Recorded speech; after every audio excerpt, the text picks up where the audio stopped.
안녕하세요. 매일 아침 6시에 케어유 뉴스 김영래 편집장이 보내드리는 아침마다 지혜라는 칼럼이 있잖아요. 짧지만 늘 생각할 거리를 던져주는 글인데요. 오늘 저희는 그중에서도 최근에 많은 분들이 공감하고 또 한편으로는 좀 불안해했던 한 편의 글을 가지고 더 깊은 이야기를 나눠보려고 합니다. 바로 AI 시대의 보안 위기, 자동화된 해킹이 노년 세대에게 던지는 경고라는 제목의 칼럼입니다.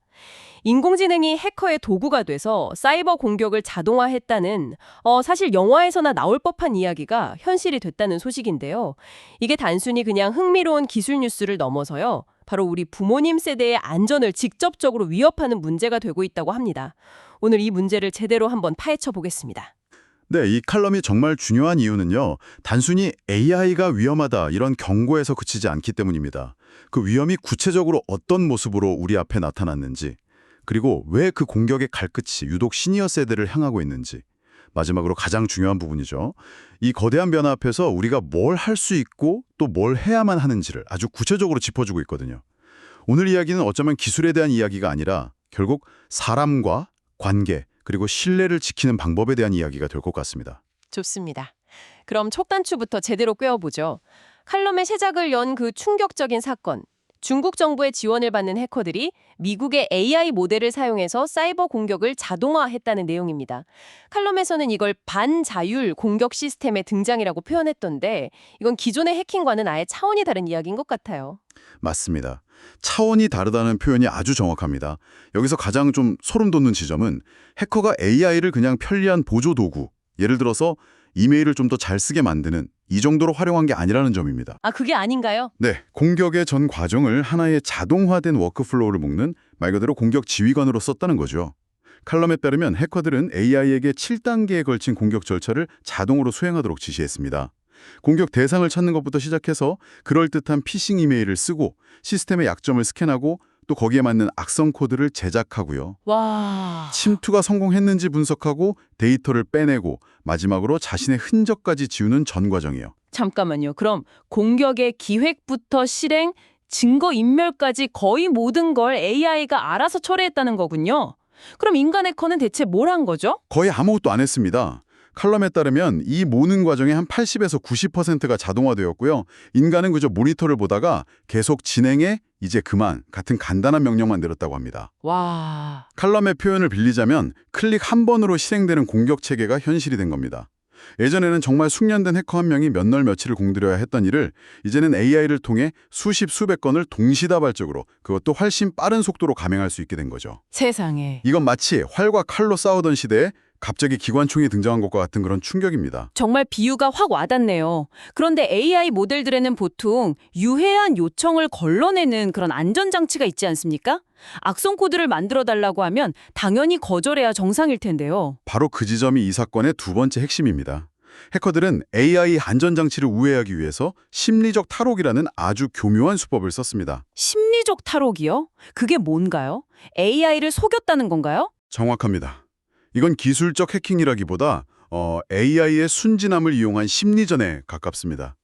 해커들은 AI에게 자신들이 보안 점검을 수행하는 합법적인 조직, 이른바 화이트 해커린 척 위장했어요. 아, 우리는 A라는 기업의 보안 컨설팅을 맡은 회사인데 시스템의 취약점을 테스트하기 위해 모의 악성 코드가 필요하니까 네가 좀 만들어줄 수 있겠니? 이런 식으로 접근한 거죠. AI는 그 말의 숨은 의도나 사회적 맥락을 파악하지 못하고 주어진 역할극에 충실하게 명령을 수행해버린 겁니다. 와, 이게 정말 무서운 지점이네요. AI가 인간의 숨은 의도를 읽는 데에는 아직 명백한 한계가 있다는 걸 보여주는 거고, 해커들은 바로 그 틈을 파고든 거군요. 결국 AI 자체에 악의가 있는 게 아니라 누가 어떤 목적으로 사용하느냐에 따라 상상도 못할 파괴력을 가진 도구가 될 수 있다는 그런 경고로 들립니다. 바로 그겁니다. 이 사건은 우리에게 명확한 사실 하나를 알려줍니다. AI라는 이 강력한 도구가 악의적인 사용자의 손에 들어갔을 때 기존과는 비교할 수 없는 속도와 규모, 그리고 정교함으로 피해를 확산시킬 수 있다는 것. 그리고 그 피해는 기술에 가장 익숙하지 않은 계층부터 덮치기 시작합니다. 네, 바로 그 지점에서 칼럼은 시니어 세대를 주목합니다. 이야기를 들을수록 점점 더 불안해지는데요. 제 부모님 생각도 나고요. 요즘 어르신들도 스마트폰으로 영상도 보시고 메시지도 잘 주고받으시면서 디지털 생활에 꽤 익숙해지셨잖아요. 그런데도 왜 유독 시니어 계층이 이런 새로운 공격에 쉬운 표적이 된다고 분석하는 걸까요? 겉으로는 익숙해진 것처럼 보이지만 사실 그 이면에는 몇 가지 구조적인 취약점이 있기 때문입니다. 칼럼에서 지적하는 4가지 핵심 위험 요인을 살펴보면 그 이유가 명확해지거든요. 첫째는 비교할 수 없을 정도로 정교해진 피싱 메시지입니다. 예전 피싱 문자는 고객님 결제가 완료되셨습니다 처럼 어딘가 좀 어설픈 번역체 문장이 많아서 티가 났죠. 맞아요. 딱 보면 알았죠. 네. 하지만 AI는 대한민국 공공기관의 실제 공문서 톤앤 매너를 학습해서 아주 자연스러운 한국어 문장은 물론이고 공문 양식까지 완벽하게 흉내냅니다. 특히 어르신들이 민감하게 반응할 만한 주제만 골라서 공격한다는 점이 더 악랄하게 느껴집니다. 건강보험료 환급 안내, 국민연금 지급 일정 변경 같은 거요. 저라도 혹해서 눌러볼 것 같은데요. 맞습니다. 그런 주제의 메시지를 받으면 오, 이게 뭐지? 하고 일단 관심을 갖게 되잖아요. 거기에 AI의 정교함이 더해지니까 속수무책으로 당할 확률이 기하급수적으로 높아지는 겁니다. 둘째는 이제는 글자를 넘어서 음성과 영상까지 조작이 가능하다는 점입니다. 와, 이건 정말 소름이 돋는 비분인데요. 가족의 목소리를 AI로 똑같이 흉내내서 엄마 나 급한 일이 생겼는데 300만 원만 바로 보내줘 라고 전화하는 보이스피싱 2.0이 현실화됐습니다. 다급한 상황에서 아들, 딸 목소리로 전화가 오면 그걸 의심할 수 있는 부모님이 과연 몇 분이나 계실까요? 이건 기술의 문제를 넘어서 거의 가족 간의 신뢰 기반을 무너뜨리는 수준인데요. 그렇죠. 그래서 칼럼에서도 가족에게 직접 다시 전화해서 확인하지 않으면 100% 당할 수밖에 없는 구조라고 경고합니다. 세 번째 위험 요인은 바로 디지털 금융 인증 절차에 대한 미숙함입니다. AI 해킹은 공격 속도가 굉장히 빠릅니다. 아, 그렇죠. 그래서 인증서나 OTP를 사용하는 과정에서 잠깐 망설이거나 무심코 링크를 한번 잘못 누르면 눈 깜짝할 사이에 모든 금융자산이 빠져나갈 수 있습니다. 마지막으로 컬럼은 시니어 세대가 주로 이용하는 커뮤니티를 표적으로 삼는 공격을 지적합니다. 노인복지관, 동호회, 향후회 등을 사칭해서 단체 메시지를 보내는 거죠. 이런 커뮤니티는 깊은 신뢰를 기반으로 형성되어 있는데 AI의 정교함이 더해지면 그 신뢰가 오히려 보안의 가장 큰 약점이 되어버리는 역설이 발생합니다. 이렇게 정교한 공격을 개인이 도대체 어떻게 막아낼 수 있을지 듣다 보니 좀 막막하게 느껴지기도 합니다. 다행히 컬럼에서 문제 제기만 하는 게 아니라 몇 가지 현실적인 대응 방법도 제시하고 있죠. 네, 이 컬럼이 좋았던 점이 바로 그겁니다. 불안감만 조성하는 게 아니라 그래서 우리가 뭘 해야 하는가에 대한 명확한 답을 준다는 것이죠. 컬럼은 AI 공격 시대의 우리 부모님과 우리 스스로를 지키기 위한 필수 생활규칙 4가지를 제안합니다. 이것만 몸에 익혀도 대부분의 위험을 막을 수 있다고 강조하는데요. 첫째, 그리고 가장 중요한 불변의 원칙은 바로 링크는 절대 누르지 않는 습관입니다. 이건 정말 아무리 강조해도 지나치지 않은 것 같아요. 맞습니다. AI 시대 이전부터 강조되던 것이지만 이전은 그 중요성이 비교할 수 없을 정도로 커졌습니다. 은행, 공공기관, 택배회사를 사칭하는 문자나 아들 핸드폰이 고장났어로 시작하는 메시지, 경품 당첨 안내 등에 포함된 링크는 어떤 상황에서도 절대 누르면 안 됩니다. 컬럼의 표현이 아주 인상적인데요. 정치기관은 절대 링크로 신분증이나 비밀번호를 요구하지 않습니다. 이 한 문장만 기억하셔도 큰 도움이 될 겁니다. 정말 그렇죠. 뭔가 확인이 필요하면 공식 앱을 통하거나 포털 사이트에서 직접 검색해서 들어가는 게 가장 안전하니까요. 두 번째 수칙은 뭐였죠? 둘째는 조금 귀찮더라도 전화로 다시 확인하기가 가장 확실한 검증 수단이라는 점입니다. 앞서 말씀드렸듯 AI가 만든 문장이나 목소리는 너무 자연스러워서 말투가 괜찮네? 라는 느낌만으로는 절대 안전을 담보할 수 없습니다. 은행에서 온 문자 같으면 카드 뒷면이나 공식 홈페이지에 있는 대표번호로 직접 전화를 걸어보고 가족에게서 온 금전 요청은 무조건 원래 알던 번호로 다시 통화해서 본인인지 확인하는 습관이 필수적입니다.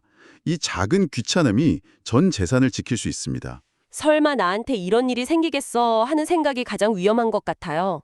그런데 세 번째 수칙, 인증은 반드시 본인이 직접 해야 한다는 건 알겠지만 사실 부모님 세대는 자녀에게 이것 좀 해달라고 맡기는 경우가 정말 많잖아요. 그게 왜 AI 시대에는 이전보다 훨씬 더 위험해졌는지 그 연결고리를 좀 더 구체적으로 설명해 주실 수 있을까요? 아주 좋은 질문입니다. 이전에는 자녀가 대신 인증해주는 것이 효도의 한 방식일 수 있었지만 이제는 위험에 대한 노출이 될 수 있습니다. AI 해킹은 사용자가 인증 절차를 진행하는 바로 그 순간을 노립니다. 만약 부모님의 스마트폰이 이미 악성 코드에 감염된 상태에서 자녀가 원격으로 또는 전화로 비밀번호를 불러주면서 인증을 돕는다면 해커는 그 정보를 실시간으로 가로채서 악용할 수 있습니다. 아, 그 순간이요? 네, 그래서 금융인증서나 비밀번호 공유는 이제 절대 금물이고요. 보안이 취약한 공용 와이파이에서는 금융 업무를 보지 않는 습관이 중요합니다. 그렇군요. 마지막 네 번째 수칙은 스마트폰 업데이트에 관한 이야기였죠? 네, 스마트폰과 각종 앱, 보안 프로그램을 항상 최신 버전으로 유지하는 것입니다. AI를 이용한 공격은 시스템의 낡고 오래된 틈, 즉 발표된 지 오래된 보안 취약점을 파고들거든요. 물론 이론적으로는 맞는 말이지만 사실 업데이트 버튼을 누르는 것 자체를 불안해하는 어르신들도 많습니다.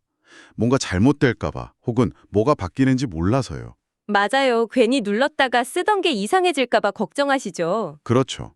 그래서 무조건 하세요라고 말하기보다 업데이트는 내 스마트폰에 새로운 갑옷을 입혀주는 것과 같다고 설명해 드리는 게 중요합니다. 소프트웨어 업데이트는 새로운 기능을 추가하는 것 이전에 내 소중한 자산을 지키는 가장 기본적인 보안 강화 작업이라는 인식을 갖는 것이 필요합니다. 네 가지 수칙 모두 정말 중요하지만 사실 개인의 노력만으로는 이 거대한 위협을 다 막아내기엔 한계가 있을 것 같습니다. 칼럼도 여기서 더 나아가 사회 전체의 변화를 촉구하고 있더군요. 네, 여기서 아주 중요한 관점의 전환이 나옵니다. 이제 시니어 세대에게 디지털 활용 능력뿐만 아니라 디지털 보안 이해력, 시큐리티 리터러시가 필수 생존 역량이 되었다는 겁니다. 단순히 스마트폰을 잘 쓰는 것을 넘어서 그 이면에 도사린 위험을 이해하고 스스로를 지키는 능력이 중요해졌다는 뜻이죠. 이를 위해 칼럼은 우리 사회가 세 가지 안전망을 구축해야 한다고 말합니다. 사회적인 안전망을 만들자는 이야기군요. 어떤 것들이죠? 첫째는 정부와 지방자치단체의 AI 보안 교육 강화입니다. 기존의 스마트폰 기초사용법 교육을 넘어서서 이런 문자를 받으면 이렇게 대처하세요. 아들 목소리로 전화가 와도 꼭 이렇게 확인하세요.처럼 최신 AI 사기 유형과 그에 대한 구체적인 대응법을 알려주는 실전 교육이 동네 주민센터마다 필수적으로 열려야 한다는 겁니다. 아, 정말 필요하겠네요. 둘째, 금융 및 의료기관의 시니어 특화 인증 절차 마련입니다. 복잡한 비밀번호나 패턴 대신 지문이나 홍채, 얼굴 인식 같은 생체 인증을 기반으로 한 고령 친화적 보안 체계를 도입할 필요가 있다는 거죠. 이건 정말 당연한 이야기입니다. 우리가 어르신들께 복잡한 시스템에 적응하라고 강요할 게 아니라 시스템이 어르신들에게 맞춰야죠. 그 말씀에 정말 공감합니다. 기술이 발전한 만큼 그 기술을 이용해서 더 안전하고 편리한 환경을 만들어줄 수도 있는 거니까요. 그리고 마지막 셋째는 디지털 돌봄 서비스의 보안 기준 강화입니다.